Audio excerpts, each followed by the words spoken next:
Hello, welcome to another episode of The Old Shop.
I was just about to have a portion of crumble and it just occurred to me that I would talk to you a little bit about it, although I can't show you making it because, as you can see, it's already made.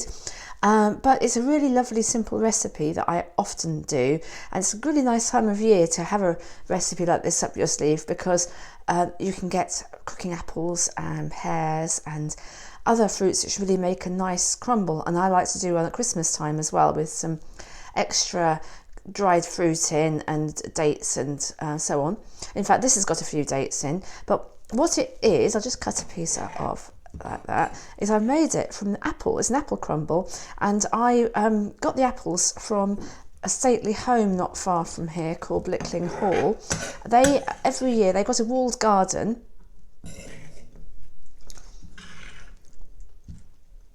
There's a walled garden, and every year they have a lot of apple trees and other fruit trees, in fact, but the fruit at the end of the season, about the end of October, because they're heritage varieties which ripen later, you leave them on the trees and they just have them for you to help yourself in a big wheelbarrow. So I happened to be there at the right time, so I got all these beautiful free apples, mostly cooking apples, and as well as that I put in a little bit of some other goodies just to perk it up a little bit, I suppose.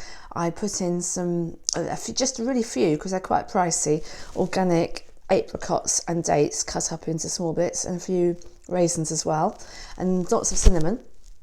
And I'll just show you a bowl full. Oh, also I was going to show you the bowl actually, because this bowl, I've had it for a few years now. It was made by someone I was at art school with, as it happens, called Olivia Jeffries, and she doesn't do ceramics anymore, but I happened to bump into her at an artisan Christmas type of fair, and she had some seconds, which I can't see why this is a second. It looks just like the other beautiful work she used to do in ceramics. I think she just is concentrating more on mixed media now. But anyway, I love it, and I love having a special bowl that I will use for certain things, like I'll have a cold pudding in there. And talking of which, I do like the crumble cold. To start with, when I started using this recipe, I thought, well, I'll warm it up and I'll have it with coconut yogurt and so on, or even custard. Whether I have if I did have custard, I'd have a vegan one, but I don't actually need that. I think it's really nice just cold on its own. And you could have it for breakfast if you wanted as well, because the ingredients for the crumble, which I'll write it down underneath, but just to let you know, the ingredients are all you need for it are almonds, or you could use other nuts, and oats, like porridge oats or jumbo oats, and maple syrup, coconut oil and cinnamon, and that's all. And that recipe that I'll put below will make 2 crumbles, so it keeps in the fridge for ages, the crumble mixture, just in a Tupperware or something. And then you can make another crumble another day, and it'll be really easy because you'll have the crumble ready. In fact, that's what this one was. It was crumble that I had made before, and I had the other half of it here. The other crumble was a pear crumble with pears out of the garden, which is kind of even better, but it's also nice to have had these apples that were free and come from a beautifully walled garden in a stately home.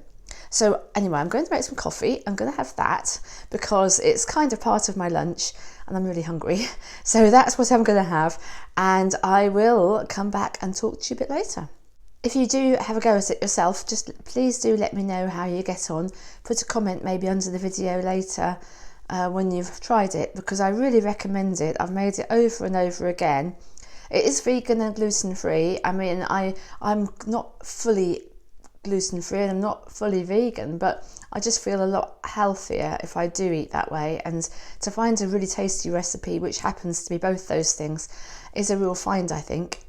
So I hope you'll enjoy it.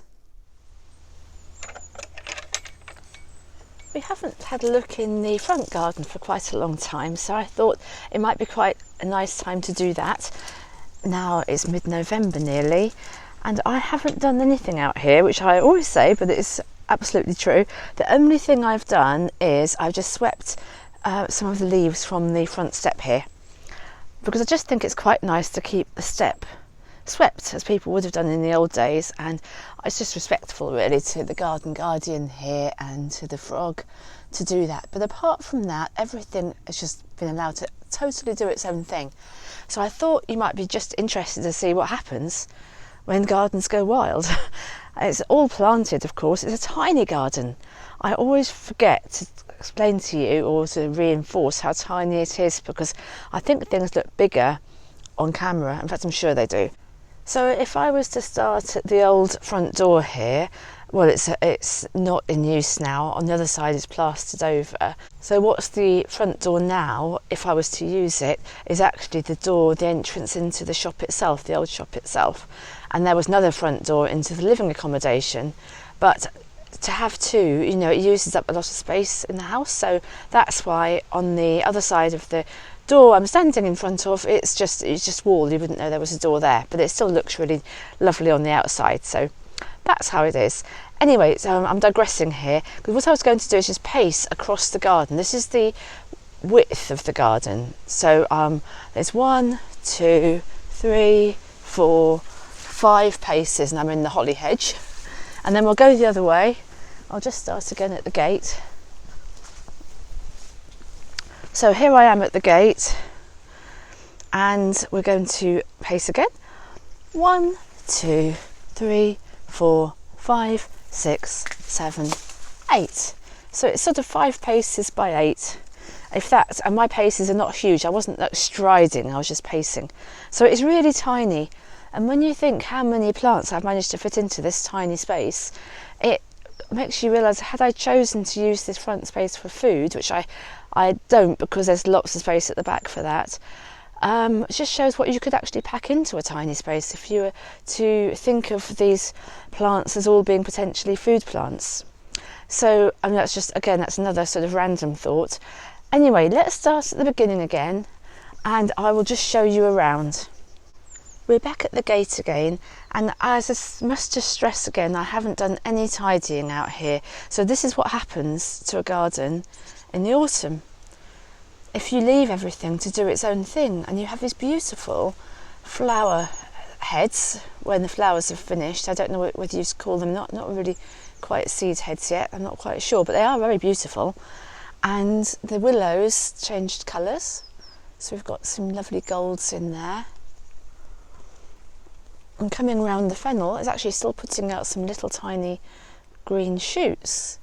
But apart from that, it is really just the shapes that are left in a way. And the other, the dogwoods here, I've got quite a few dogwoods in the garden. There's quite a few at the back, and this particular one has got a bright lime green stem, and the leaves seem to go very, very golden and green, lime green. In the back they're very different. There are some with really bright red stems, some with black stems, they've got red leaves. So they're a lovely plant. They don't take any looking after. Well, I haven't found them to do so yet. I'll let you know if they survive, but they've been here for I don't know quite how long they've been here for. I really lose track of time, but I don't know, year and a half maybe. You probably know better than I do if you've been following the videos actually, but anyway, they're established and they seem quite happy. Here's a plant where it's been left in because it's still standing upright and looking very nice, and that's the Veronicastrum, and there's some more there. But I did find, actually I think it's down on the floor here, Yeah, I found one of them broken off on the other side of the garden, and I'll take that into the house because that's a lovely sculptural little seed head that'll be nice to put into a vase for winter.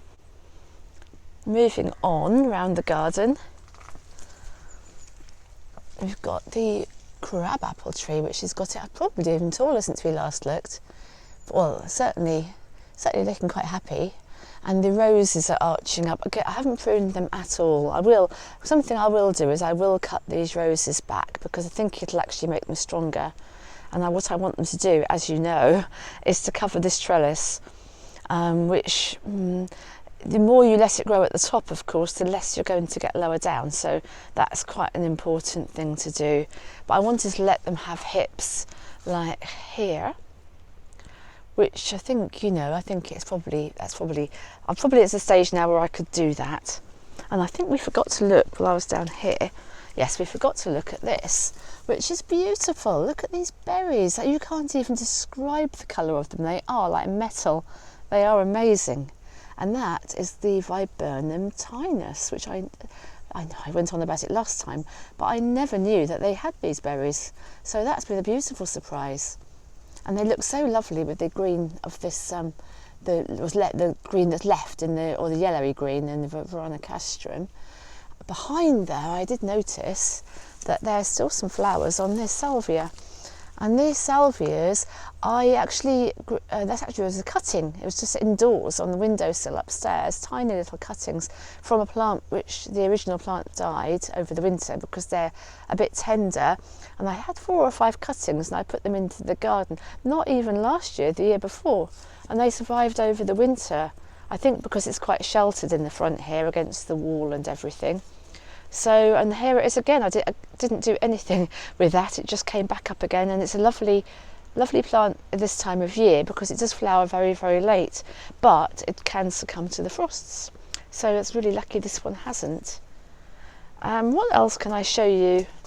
The wayfaring tree, which I know isn't much of a tree yet, that's looking quite nice because it seems to be quite happy. If I just show you the top here, it's got some kind of new looking growth at the top there, which is good, and you can see lower down here the same sort of effect. So I think that's looking quite happy. So here's the pond, and again this is an area I will do a little something because I think to clear the water a little bit would be a good idea before the winter. So I'll have a look at that soon.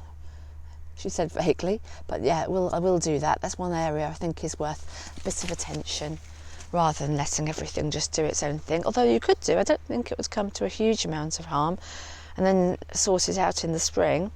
That's a hazel tree that we're looking at now, and a lot of these are repeats from the other side of the garden. So you've got the beautiful anemone heads there, and the grasses, which are still looking nice. The oh dear, what's it called? I've forgotten what that one's called now.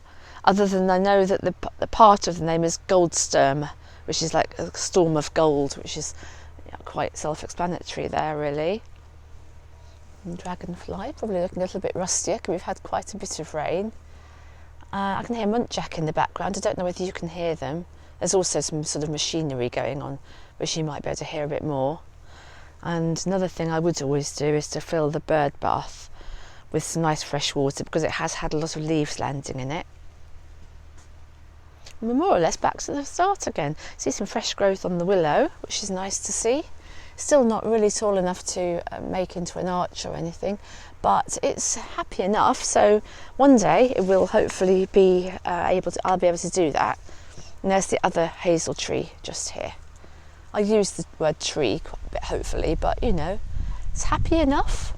And I haven't seen any hazelnuts on any hazel trees this year. I think they're having a bit of a lean year, unlike the blackberries and the acorns, which have been amazing.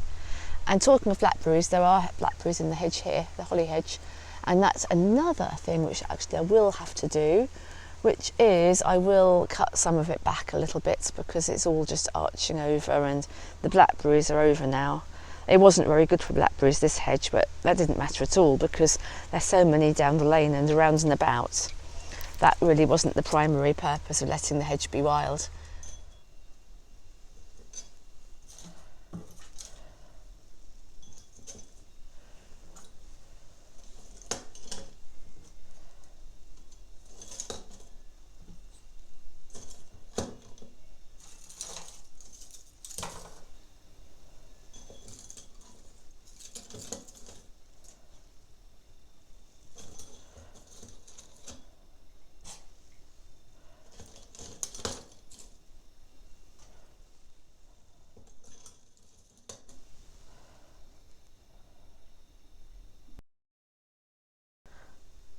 This is something that I did a long time ago now, when my late husband and I led a walk for this time of year, actually, a sort of Hallowtide walk, and it was a sensory walk up on Salthouse Heath. And one of the surprises for participants was they suddenly, without seeing where the sounds were coming from, they suddenly heard some unearthly sounds and music. If I may dare call it that, as they walked along between the barrows. And it was, as I say, it was unseen. And Trevor, my husband, was talking about Neolithic type stuff, I imagine. And suddenly they would have come upon this sound, which of course out in the open would be more atmospheric than what I'm going to try to demonstrate to you now. But I'd use teasel stems. And I know that because I found the instruction sheet we'd written for ourselves on what we were going to take and what we were going to do, and it said teasel flutes, which are these. So what you do is you cut your teasel stems, and you can also use fennel for this if it's dry, and you cut it below these joint bits here. So it's cut here, and then you have a longer area here. It's got to be hollow like this, which they are. And then you blow across here, and each different length or width will make a different, make a different sound. So I'm just going to try and demonstrate it for you. It sometimes takes a bit of puff. I don't remember it being so difficult. I've tried these out, you see. I know they're not that easy. I don't remember it being that difficult with the ones I made for this walk. But anyway, they do work. So bear with me, and I'll see if I can do some music, and if I do, we'll have it as a kind of soundtrack over a part of this video.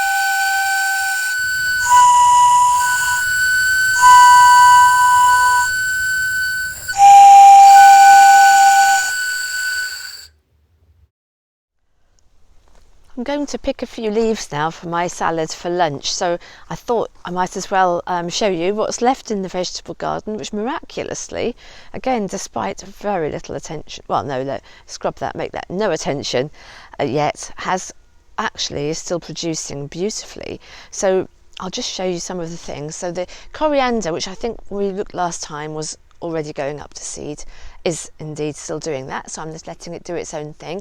But there are some leaves down here as well that I can use in salads still, so I shall have some of those.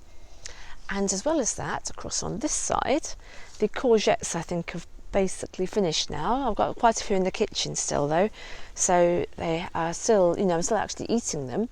Beautiful nasturtium flowers there. I should pick some of them for a little vase in the house, and probably will do, because as soon as we have a frost they will be gone, so might as well enjoy them. The kale is starting to get eaten a little bit, which it wasn't before. I can see some tiny baby snails, which is probably what is accounting for it. I'll see if I can show you one. There's one. There are my fingers. That shows you the size of the baby snail. And I can see two more clustered together just there. Can you just spot them? Spot the snails. However, I shall eat some of this kale so that I do get some of it before it all gets eaten by either snails or indeed caterpillars. So it's lovely to have the wildlife though. Look how they've nibbled that kale. Yes, I think I'm going to pick some and cook it, looking at what we've got there. As well, in the vegetable garden, we still have some parsley, which I love flat leaf parsley, so I shall have a little bit of that in the salad. And various things are going up to seed, but you can still obviously eat them, and lots of rocket here still. Again, that's going up to seed. That's lettuce going up to seed. I can eat some of it, and I'm also going to let it seed, because lettuce is apparently one of the easiest crops to collect seeds from, and it will come true. So I've not done that before, so I'm going to let that go to seed and collect the seeds and grow them next year. So I'll let you know how that goes. As you can probably notice, there's a lot of nasturtiums there still as well. Really lovely. Again, I didn't sow those, they've sown themselves. And you can see the little baby sweet chestnut there turning colour. Although I'm going to move it I think, am I moving that one? Yes, I'm going to move that one so I can have another vegetable bed there where the sea of nettles is. I mean, they won't take up the whole of that area. There'll still be a nettle area, I'm sure, but there'll be one more bed, which is going to be good next year. Lots of colour, actually. Lots of this shrubby layer, like that Guelder rose, are colouring up really nicely. And lots of leaf fall as well.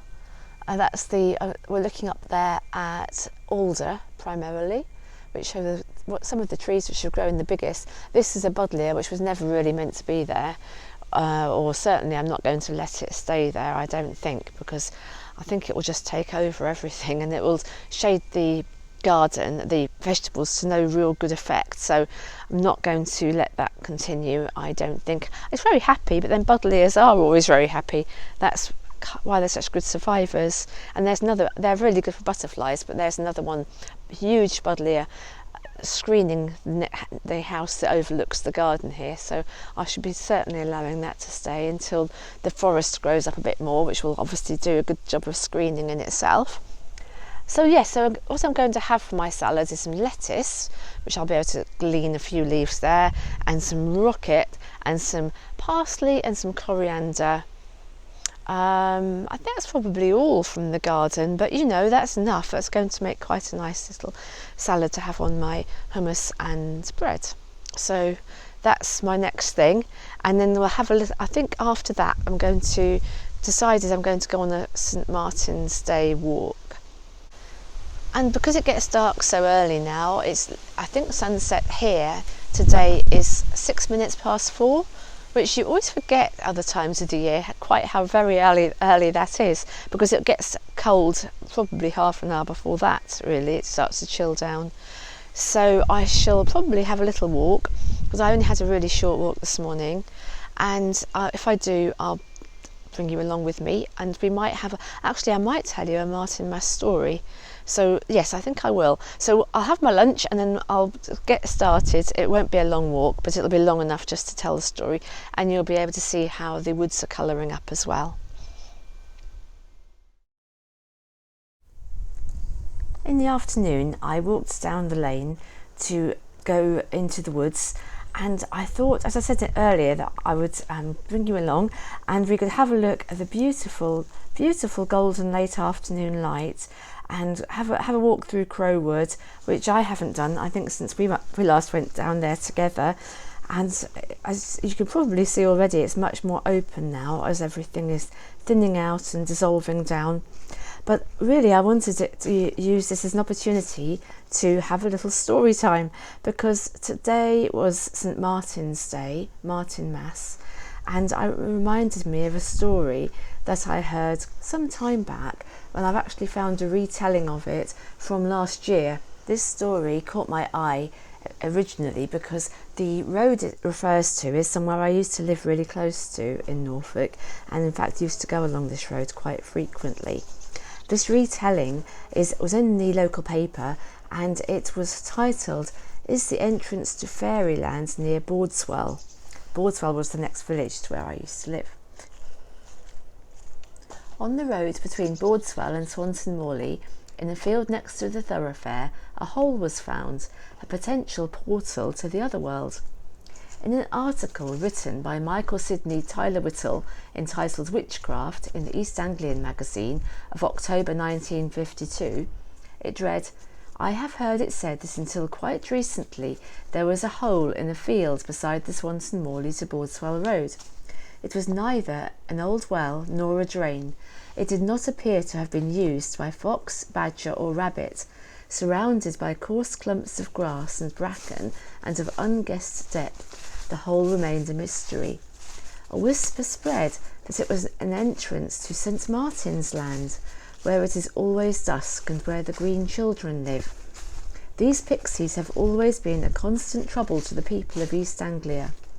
The hole was filled.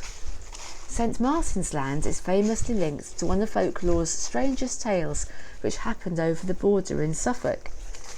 The arrival in the Suffolk village of Woolpit of two green-skinned children who were dressed in strange clothes and speaking an unknown language in the 12th century is an enduring tale remembered on the village sign. Two authors writing at the time, William of Newborough and Ralph of Coggeshall, recorded the strange incident, with William reporting where the children said they had travelled from. Although the boy was sickly and died, the girl grew stronger and began to learn the native tongue. When asked where her homeland was, she replied that it was a twilight land where the sun never shone, called St. Martin's Land. St. Martin, presumably St. Martin of Tours, was worshipped there, and the girl was able to offer only a few details, that it was a land caught at the point where day ends and night begins, and that there were churches and families there. The portal between our land and St. Martin's Land had been reached, the girl, later known as Agnes, said, completely unwittingly. William's account said, "We are ignorant, we only remember this, that on a certain day when we were feeding our father's flocks in the fields, we heard a great sound, such as we are now accustomed to hear at St. Edmund's, when the bells are chiming, and whilst listening to the sound in admiration, we became on a sudden, as it were, entranced, and found ourselves among you, in the fields where you were reaping." She added, "The sun does not rise upon our countrymen, our land is little cheered by its beams. We are contented with that twilight which, among you, precedes the sunrise or follows the sunset." Ralph, however, offered different detail, that everything in St. Martin's Land was green, and that the children had followed their cattle into a cavern, had become lost, and led by the sound of bells, had walked towards Woolpit. What do you think? Do you think there's a rational explanation for these two stories, both involving St. Martin's Land, one in Norfolk and one in Suffolk? I used to always look to see if I could see any filled in hole anywhere along the road. It wasn't a road you'd walk along, the road to from Bordeswell to Swanson Morley. It was somewhere you would drive, and of course you'd be going past a little bit fast, so perhaps that hole was still there, and perhaps St. Martin's Land really is underneath our feet, full of people who have families and churches and are a shade of green. I'd love to know in the comments below what you think. Do you think it's just too much of a coincidence that there are these two different stories from Norfolk and from Suffolk which involve St. Martin's Land? I just think it's fascinating. It's just the kind of thing that intrigues me very much, and especially as I used to go down this road in a car, so I never had a chance really to see if the hole was still there but filled in. But of course, as you can imagine, I always used to try and get a glimpse and see if I could see where it could possibly be. But how interesting. So perhaps under our feet there really is a land with green people and flocks of green sheep, and it's always twilight, but they have the sound of church bells. And now back to our walk, because we've almost come through Crowwood now. I thought you might like to see how beautiful the low sunlight is just on those tree trunks as we go through, just catching the edges or the sides of the trees. It really was very, very lovely. Very quiet as well, apart from the crunching leaves, because it's dried off again, because there hasn't been much rain at all for a while. So I noticed that suddenly the leaves are all crunchy again, as they were earlier in the autumn. And we're in the pine wood area here. We've gone through the other parts of the wood, then you come to the pine plantation before you come back down to the lane again, which is what we're about to do. It's so much more open. That's why we're getting more sunshine coming right through, and I suppose actually it's drying out the leaves more as well.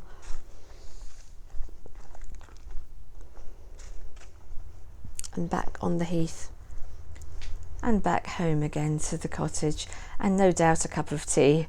So I hope you've enjoyed this little look at how everything is around the cottage now at Martinmas, and I hope you'll join me again next time. So until then, bye.